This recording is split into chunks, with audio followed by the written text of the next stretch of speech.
Morning everyone. आज हम लोग पढ़ने जा रहे हैं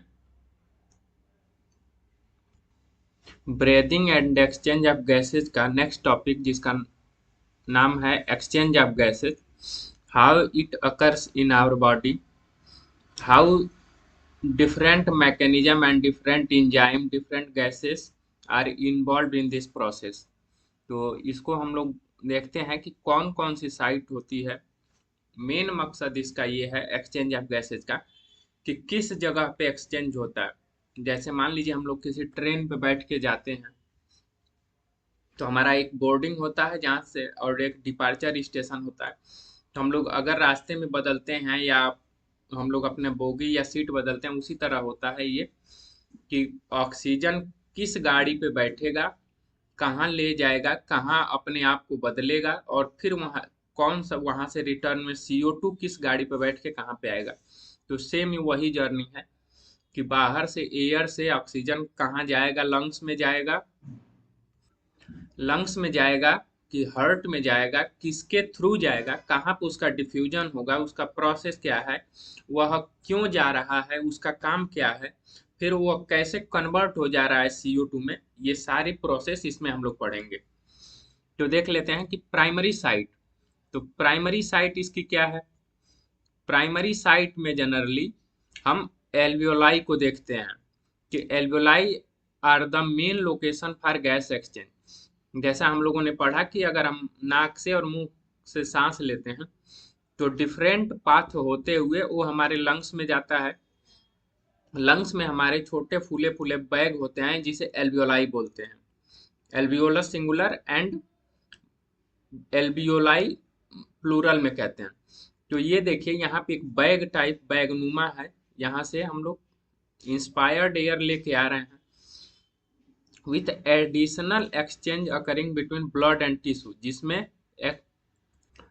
तो इसमें ये बता रहा है कि एल्वियोलाई में तो इसका मेन स्टेशन है एक्सचेंज होने का, लेकिन एक एडिशनल एक्सचेंज जो होता है वह ब्लड और टिश्यू के बीच में भी होता है। एल्वियोलाई में आर्टरीज होती हैं और वेन होती हैं, वो आपको लेके आती हैं ऑक्सीजन को ब्लड के थ्रू, वो हार्ट में लेके आती हैं।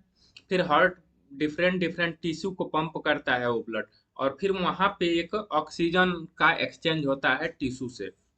ये देखिए इसमें दिया है, यहाँ पे ऑक्सीजन का और टिश्यू का एक्सचेंज हो रहा है। यहाँ पे एक डायग्राम दिखाया गया है कि एक सिंगल एल्वियोलस है, उसमें कितनी मात्रा में ऑक्सीजन आ रहा है। पहले हम इसको पढ़ लेते हैं फिर देखते हैं। गैस कौन कौन सी इसमें इन्वॉल्व होती हैं, तो ऑक्सीजन होती है और कार्बन डाइऑक्साइड होती है। एक्सचेंज वाया सिंपल डिफ्यूजन के थ्रू होता है, इसमें कोई और प्रक्रिया नहीं होती है, सिंपल डिफ्यूज हो जाते हैं। जहां जिसका प्रेशर कम होता है, जहां जिसको जिसकी जरूरत होती है, वो एक्सचेंज हो जाते हैं। ये diffusion mechanism driven by pressure upon concentration gradient. Pressure का मतलब जहाँ पे हम लोग पढ़े कि इंस्पायर तब होता है हमारी बॉडी में जब हमारे एल्वियोलस के अंदर का इंट्रापल्मोनरी प्रेशर जो होता है वो कम होता है एटमॉस्फेरिक प्रेशर की अपेक्षा, तब इंस्पायरेशन होता है। और एक्सपायरेशन तब होता है कि जब इंट्रापल्मोनरी प्रेशर जो होता है ग्रेडियंट प्रेशर, वह ज्यादा हो जाता है आउटसाइड हमारी बॉडी के एटमॉस्फेरिक प्रेशर की अपेक्षा। और एक कंसंट्रेशन भी है, तो ये पीएच के लिए है कि हमारी बॉडी में कंसंट्रेशन कैसा है, कब ऑक्सीजन डिसोसिएट कर जाएगा यानी टूट जाएगा छूट जाएगा, और कब उससे एफिनिटी हो जाएगा लगा होगा, वो कब अपने आप को एक्सेप्ट करेगा। तो ये प्रेशर ग्रेडियंट कंसंट्रेशन ग्रेडियंट पे भी डिपेंड करता है। Where gases move from area higher to lower partial pressure, जहाँ पे गैसेज मूव करती हैं higher to lower partial pressure में। मैंने आपको पिछले लेक्चर में बताया है कि कोई भी चीजें मैक्सिमम किसी भी चीज का नेचर में हायर टू लोअर के तरफ ही झुकाव होता है। अब पार्शियल प्रेशर क्या क्या है, तो represented at PO2। Partial pressure P represent कर रहा है ऑक्सीजन है यहाँ पे फॉर ऑक्सीजन के लिए, and PCO2 for carbon dioxide. अगर P ऑक्सीजन ग्रेडियंट देखिए ये हायर है एल्वियोलाई में, लोअर है ब्लड में, लोवेस्ट है टिश्यू में, तो फेवर करेगा ऑक्सीजन मूवमेंट को फ्रॉम एल्वियोलाई टू टिश्यू। यहाँ से हम एयर को एक्सपेल अंदर इंस्पायर कर रहे हैं। तो देखिए यहाँ पे PO2 जो है 1804 mmHg है, यानी मिली मरकरी प्रेशर इसको माना जाता है।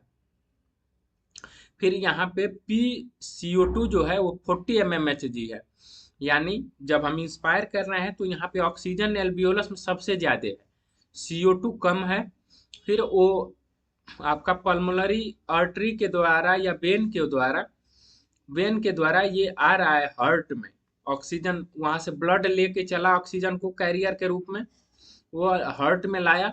और हार्ट में आपको पता है कि ये पंप करता है ब्लड को, जिसके थ्रू डिफरेंट डिफरेंट ऑर्गन को ब्लड सप्लाई हो सके।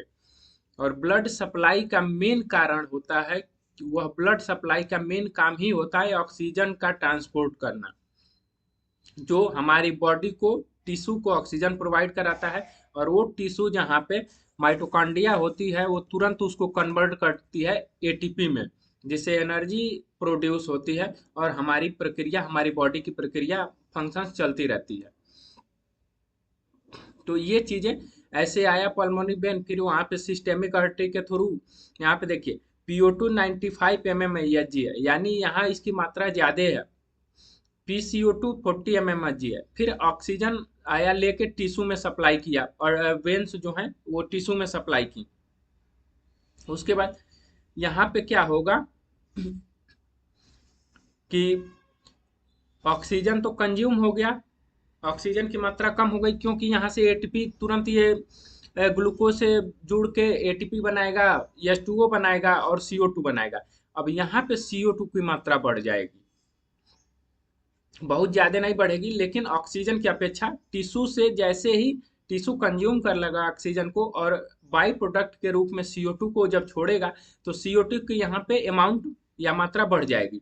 यहाँ पे देखिए PCO2 जो है 45 mmHg है और PO2 जो है 40 mmHg है, यानी सिस्टेमिक वेन्स के थ्रू डीऑक्सीजनेटेड ब्लड लेके ये फिर हार्ट में लेके चला गया।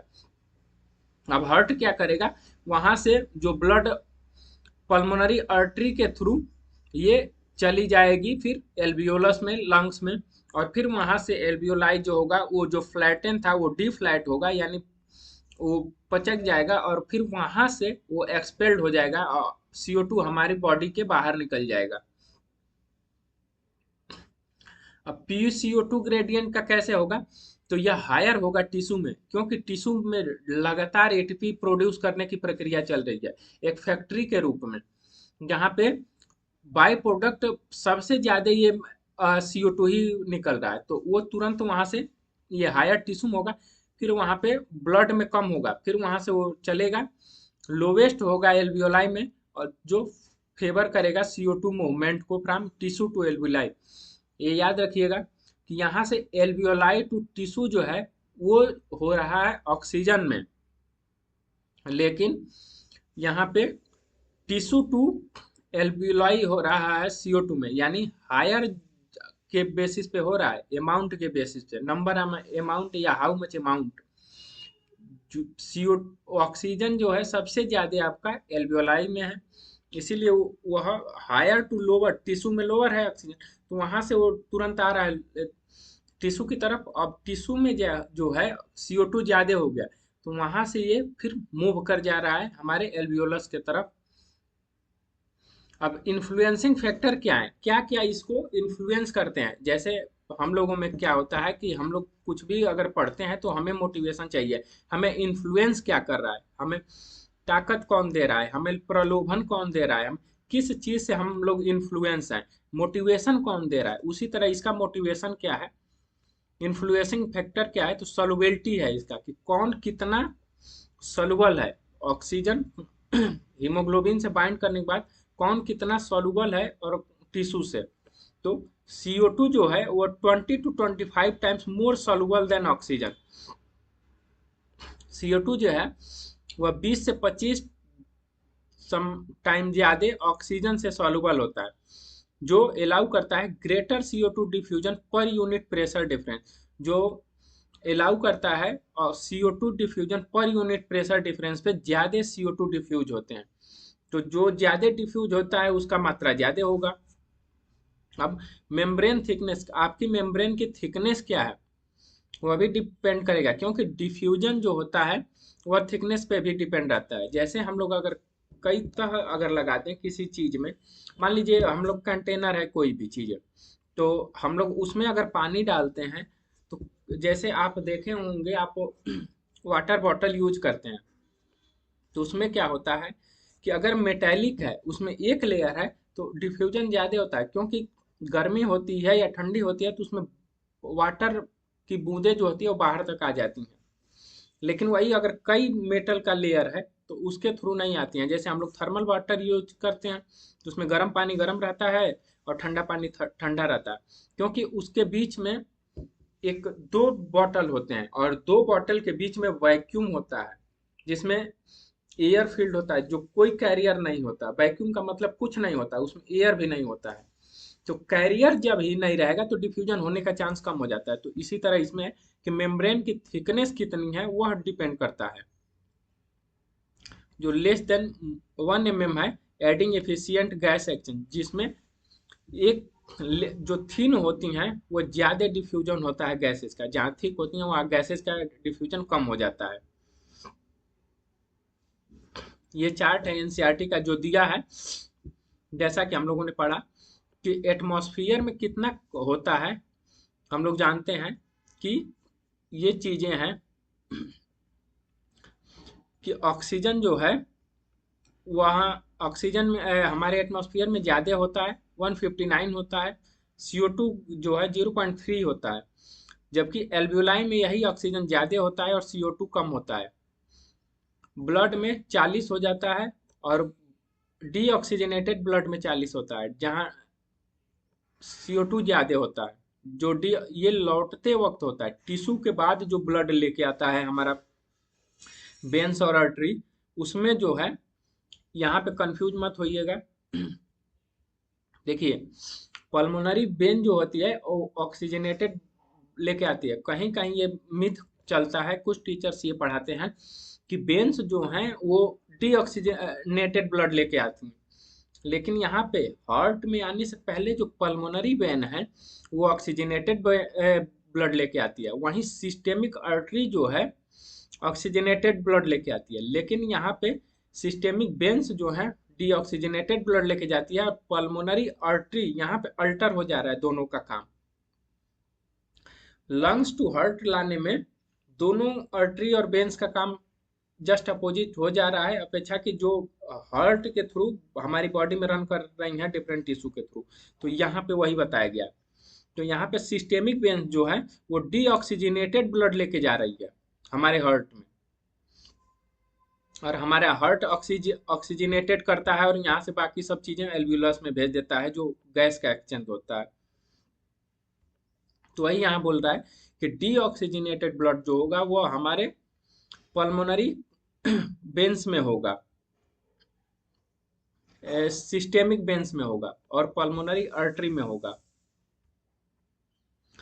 फिर ब्लड ऑक्सीजनेटेड, तो ये 95 है जो डिफरेंट टिश्यू को अभी सप्लाई होने वाला है और जाएगा।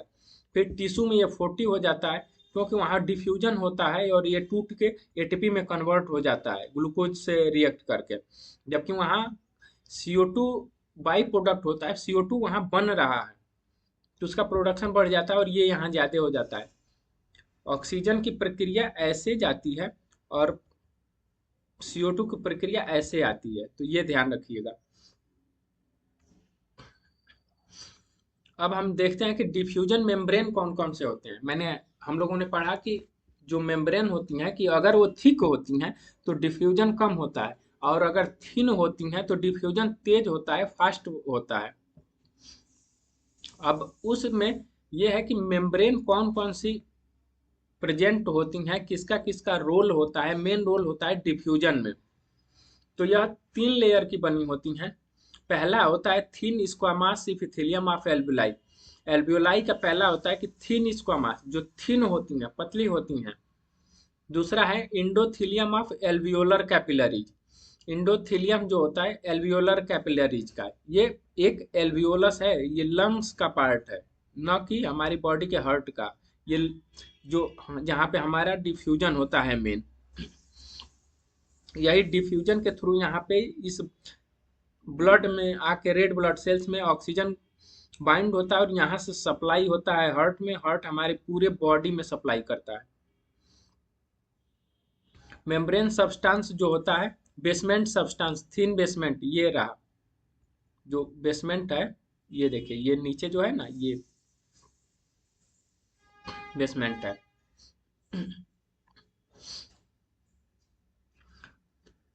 ये थिन बेसमेंट मेम्ब्रेन सपोर्ट करता है दोनों लेयर को। अब हम फेवरेबल कंडीशन क्या क्या होती हैं इसके लिए, तो थिन मेम्ब्रेन हो गया, हाई सॉल्युबिलिटी ऑफ CO2, ज़्यादा सॉल्युबिलिटी होती है CO2, और clear partial pressure gradient ensure effective oxygen delivery to tissue.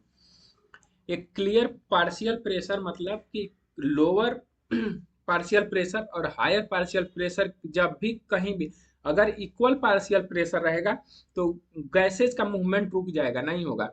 तो पार्शियल प्रेशर का डिफरेंस जरूरी है, तभी हमारी गैसेज का मूवमेंट होता रहेगा।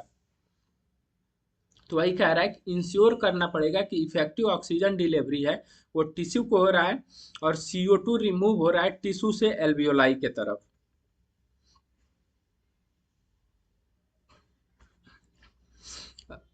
अब ट्रांसपोर्ट ऑफ ऑक्सीजन, ऑक्सीजन का ट्रांसपोर्ट कैसे होता है।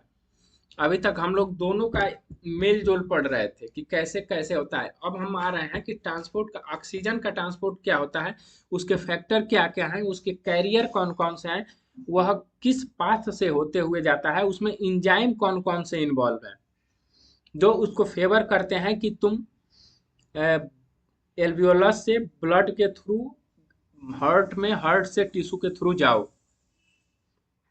क्योंकि किसी रास्ते में अगर हम जा रहे हैं, मान लीजिए किसी ट्रेन से हम लोग बैठ के जा रहे हैं, तो हमारा ऑक्सीजन के लिए ट्रेन जो है हमारा ब्लड है, ब्लड में हीमोग्लोबिन जो होता है वो ऑक्सीजन को बाइंड करता है। लेकिन जो अगर ट्रेन ही बीच में रुक गई, मान लीजिए कोई लाइन इधर उधर हो गया, या बरसात होने लगी, बहुत तेज बारिश होने लगी, बर्फबारी होने लगी, जैसे आप देखें कि हिमाचल में कट जाता है ट्रांसपोर्ट रोड का, तो वही चीजें बैरियर इसमें भी होती हैं कि तो हम सीजन देखेंगे, हम रूट तय करेंगे कि कौन सी चीजें ट्रेन अफोर्डेबल होगा, कम मात्रा में हमें पहुंचा दे। उसी तरह यहाँ पे कि ऑक्सीजन के लिए जनरली क्या रूट होगा, क्या उसके लिए फेवरेबल कंडीशंस होंगे जो ये ट्रांसपोर्ट करे one tissue to another tissue या one organ to another organ. तो मीडियम क्या होता है, ब्लड होता है, प्राइमरली बाया रेड ब्लड सेल्स। आरबीसी आपको पता होगा कि हम लोगों में या किसी में भी न्यूक्लिएटेड नहीं होता है। न्यूक्लिएटेड अगर होता तो इसमें डिफरेंट डिफरेंट वर्क होते, लेकिन मैच्योर आरबीसी न्यूक्लिएटेड नहीं होती है। इसमें एक्सेप्शन है कैमल और लामा। कैमल और लामा जो होते हैं उसके blood cells, red blood cells denucleated होते हैं। ये आता है क्वेश्चन नीट में, अगर नहीं पूछता है तो ये at the level of MSc और बीएससी के इंट्रेंस एग्जाम में जरूर पूछ देता है। तो याद रखिएगा, लामा और कैमल ये न्यूक्लिएटेड होते हैं इसमें। अब आरबीसी जो ट्रांसपोर्ट करती है ऑक्सीजन का 97% ऑक्सीजन ट्रांसफर करती है आरबीसी, जिसमें ऑक्सीजन बाइंड होता है हीमोग्लोबिन से, जो ऑक्सी हीमोग्लोबिन बनाता है। वही जब ऑक्सीजन बाइंड हो जाता है हीमोग्लोबिन से तो वो ऑक्सी हीमोग्लोबिन कहलाने लगता है। This allow efficient transport from alveoli high pressure gradient of oxygen to low pressure gradient of oxygen. यह ऑक्सी हीमोग्लोबिन ही अलाउ करता है कि जिसमें एल्वियोलाई में हाई ऑक्सीजन होता है और टिश्यू में लो ऑक्सीजन होता है, क्योंकि वहाँ यूज हो जाता है ऑक्सीजन। प्लाज्मा ट्रांसपोर्ट के जो है वो 3% रोल निभाता है। मान लीजिए अगर 100 ऑक्सीजन है तो उसमें 97 जो है, 97 जो है ऑक्सीजन को वह हीमोग्लोबिन, आरबीसी का हीमोग्लोबिन लेके जाएगा, लेकिन प्लाज्मा जो है वह 3 ऑक्सीजन को कैरी करके लेके जाता है। नेचर का रोल यही है कि अगर कोई इमरजेंसी हुआ, रेड ब्लड सेल्स जो हैं, जैसे हम मान लीजिए हमारे कई बीमारियां होती हैं, उसमें रेड ब्लड सेल्स जो हैं वह खत्म हो जाते हैं, तो आदमी जिएगा कैसे। इसी तरह हमारी बॉडी भी तय करती है, जैसे हमारे पास ट्रांसपोर्ट के साधन कौन कौन से हैं, एयर है, लैंड है और वाटर है।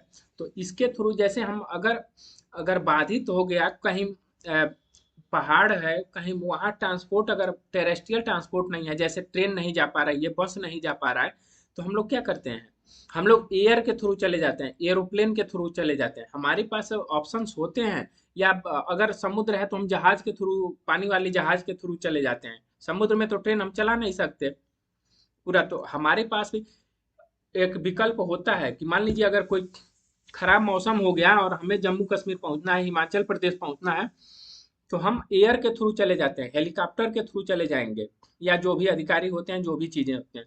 इसी तरह यह भी रखा है, हमारी बॉडी कितना अच्छे से वर्क कर रही है कि मान लीजिए अगर हीमोग्लोबिन है, जैसे एक सिकल सेल एनीमिया होता है जिसमें हमारा हीमोग्लोबिन जो है वो सिकल के टाइप हो जाता है, वो खराब हो जाता है, रप्चर हो जाता है। तो अगर पूरा आरबीसी ही रप्चर होने लगा तो हम तो तुरंत कोलैप्स हो जाएंगे, हमारी डेथ हो जाएगी। लेकिन हमारी बॉडी उसके लिए व्यवस्था की है कि जब तक वो बने, रिपेयर हो, हमें मौका मिल जाए कि हम वेंटिलेशन पे ही रहें, लेकिन प्लाज्मा के थ्रू रहें। 3% प्लाज्मा ऑक्सीजन को कैरी करता है टिश्यू तक, कि जिससे हमारा कुछ काम चलता रहे, हम दौड़ ना पाए, हम खेल ना पाए, हम कूद ना पाए, हम साइकिलिंग ना कर पाए, लेकिन बेड पे हम लेटे रहें और उसमें हम जीवित रहें, उसके लिए बॉडी हमारी ट्रांसपोर्ट कर रही है। जैसे जितना अगर ट्रेन से जाएगी भोजन कहीं भी एरिया में, उतना हम एरोप्लेन के थ्रू नहीं ले जा सकते, लेकिन इसेंशियल जो होती हैं वो हम पहुंचा सकते हैं, कि हम मेडिकल हेल्प भेज दें, हम कुछ खाने के लिए ब्रेड भेज दें। तो ये चीज़ें इसमें हमारी बॉडी भी व्यवस्था करके रखी है कि एक अगर रूट खराब होता है तो दूसरा व्यवस्था है कि हाँ तुम कम ही लेके जाओ, लेकिन लेके जाओ इमरजेंसी के लिए। तो a small amount of oxygen is carried dissolved in plasma. एक स्मॉल अमाउंट जो होता है ऑक्सीजन का, वो कैरी करता है ऑक्सीजन को प्लाज्मा में डिजॉल्व करके। This dissolve fraction depends on oxygen solubility. यह डिजॉल्व फ्रैक्शन होता है कि हमारे प्लाज्मा में ऑक्सीजन कितना डिजॉल्व हो रहा है, और partial pressure but is minimal due to oxygen low solubility in plasma. लेकिन यह मिनिमम होता है प्लाज्मा में ऑक्सीजन की सॉल्युबिलिटी को, जो लो कर देता है। मैकेनिज्म क्या हुआ, इन एल्वियोलाई में high PO2 drives oxygen binding to haemoglobin.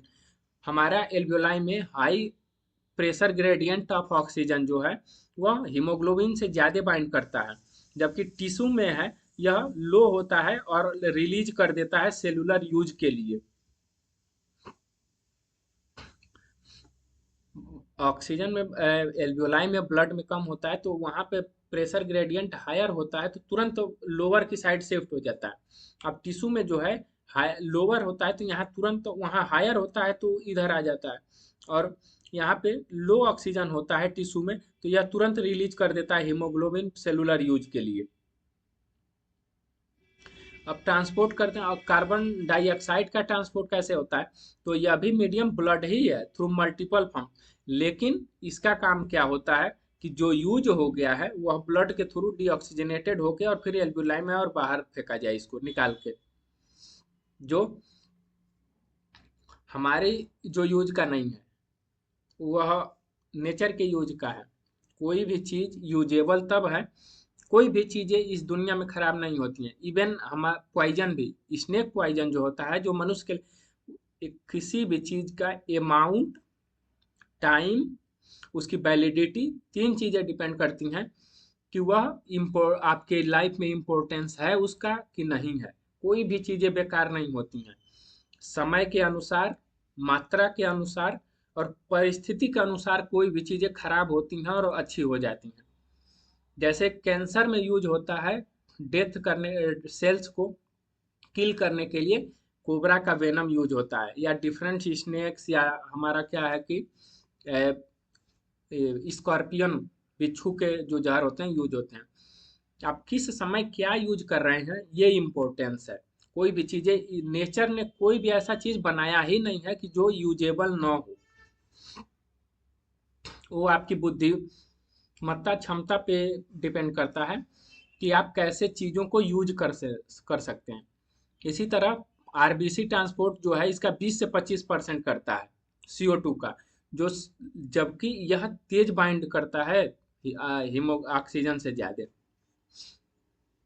तो CO2 bind to haemoglobin forming carbaminohaemoglobin, ये नाम याद रखिएगा, ये ऑक्सी हीमोग्लोबिन और कार्बामिनो हीमोग्लोबिन, यानी कार्बन जिसमें जुड़ जाता है, CO2 में कार्बन है ना, तो जिसमें जुड़ जाता है उसे कार्बामिनो हीमोग्लोबिन कहते हैं। यह इनसाइड के आरबीसी के अंदर बाइंड होता है।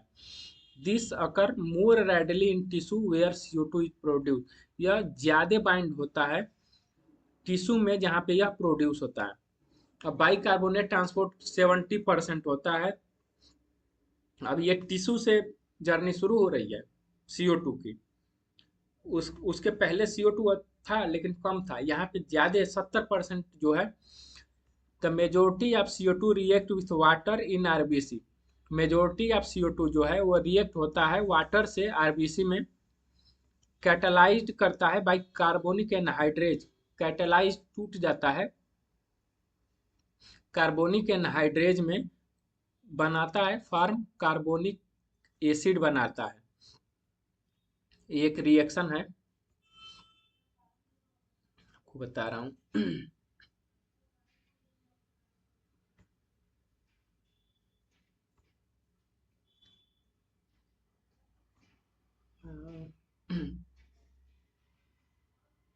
ये देखिए, ये ये रिएक्शन है वहां पे, ये जो है ना कैटेलाइज करता है कार्बोनिक एनहाइड्रेट CO2 वाटर से बाइंड करता है कार्बोनिक एसिड, फिर यहाँ पे हाइड्रोजन कार्बोनेट और प्रोटॉन रिलीज कर देता है, और यही प्रोटॉन एसिडिक होता है जो हमारी बॉडी को नुकसान पहुंचाता है। आगे इस वहीं इसी रिएक्शन की बात कर रहा है ये। कार्बोहाइड्रेट फिर कार्बोनिक एसिड बनाता है, कार्बोनिक एसिड जो है डिसोसिएट हो जाता है बाई कार्बोनेट आयन में, वही या CO3 हाइड्रोजन कार्बोनेट जिसे हम कहे हैं, और हाइड्रोजन आयंस में। अब यहाँ पे बाई कार्बोनेट ट्रांसपोर्ट होता है प्लाज्मा के through, while RBC buffer H+ to maintain pH. अब वहां पे तो जो है कार ऑक्सीजन लेके आ रहा था आरबीसी को, अब यहाँ CO2 को सबसे ज्यादा प्लाज्मा लेके जा रहा है। और आरबीसी का काम क्या होता है कि जो हमारी बॉडी में एसिडिक प्रोटॉन ज्यादा हो गया है वह तुरंत मेंटेन करने लगता है पीएच को, कि लोअर पीएच मेंटेन रहे। नहीं तो कुछ एंजाइम होते हैं वो डिसरप्ट हो जाते हैं, जैसे हाई पीएच हुआ या लो पीएच हुआ, उनको ऑप्टिमम पीएच चाहिए, तो हमारी बॉडी कोलैप्स होने लगती है। जब हम लोग पढ़ेंगे डिफरेंट इंजाइम्स तो उसमें इस बारे में हम लोग पढ़ेंगे कि हायर टेम्परेचर होता है या हायर पीएच होता है तो हमारी बॉडी पे क्या इफेक्ट पड़ता है। अब यहाँ पे आरबीसी का काम हो गया कि जल्दी जल्दी उसको मेंटेन करके और मेंटेन किया जाए पीएच को, क्योंकि लो पीएच होगा तो एसिडिक होगा, हायर पीएच होगा तो आपका बेसिक हो जाएगा, तो दोनों खतरनाक होता है। In lungs the process reverse, lungs में प्रोसेस रिवर्स हो जाता है, बाइकार्बोनेट रीइंटर्स हो जाता है आरबीसी में और रिफॉर्म करके एक्सहेल्ड CO2 में, और CO2 एक्सहेल्ड हो जाता है हमारी बॉडी से बाहर हो जाता है। अब transport of gases, different different gases जो होते हैं वो कैसे ट्रांसपोर्ट होते हैं। प्लाज्मा ट्रांसपोर्ट करता है 7%, a small fraction of CO2 is carry dissolve in plasma. ये इसी का अगला पार्ट है, ये हम लोग पढ़ रहे हैं, इसी का अगला पार्ट है कि प्लाज्मा में 7% जो होता है CO2 जो है वह कैरी करता है, डिजॉल्व हो जाता है प्लाज्मा में। यह this depends on CO2 partial pressure, कोई भी चीजें पार्शियल प्रेशर पे ही डिपेंड करता है कि how they move from higher partial pressure to lower partial pressure. जब टिश्यू में जो पार्शियल प्रेशर हायर हो जाता है CO2 का, इसीलिए वह लोअर की तरफ बढ़ता है कंपेयर टू ऑक्सीजन। मैकेनिज्म क्या होता है कि इन टिश्यू में high partial pressure CO2 drive करता है CO2 into blood for transport. अब ब्लड में लो CO2 हो गया तो इसलिए हायर CO2 उस ब्लड में चला जाता है और फिर वो लंग्स के एल्वियोलाई में जाता है। एल्वियोलाई में लो PCO2 फैसिलिटेट करता है CO2 को रिलीज करने के लिए और एक्सहेलेशन के लिए। एल्वियोलाई में यह हाई हो जाता है, जो फैसिलिटेट करता है कि यह चला जाए। लो होता है कि जल्दी से इसको निकाल दिया जाए।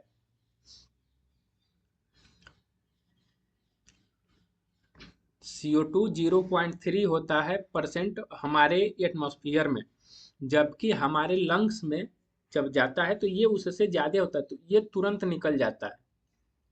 ये ध्यान रखिएगा। की पॉइंट क्या क्या है कि क्या क्या हमें ध्यान देने लायक है, हम क्या क्या टर्म याद रखें कि जिससे हम हमारे एग्जाम्स में या डिफरेंट डिफरेंट जो कंपटीशंस होते हैं उसमें हम पढ़ के जाएं।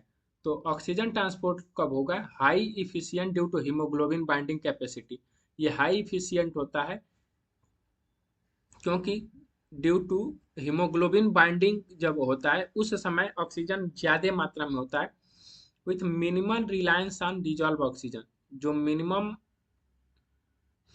हाईली इफिशियंट होता है हीमोग्लोबिन की तरह, यानी कम मात्रा में बिना किसी अड़चन के हीमोग्लोबिन से यह बाइंड कर लेता है। जबकि मिनिमल रिलायंस का मतलब होता है डिपेंडेंसी, यह कम डिपेंड होता है, डिजॉल्व होता है ऑक्सीजन में। ठीक ना।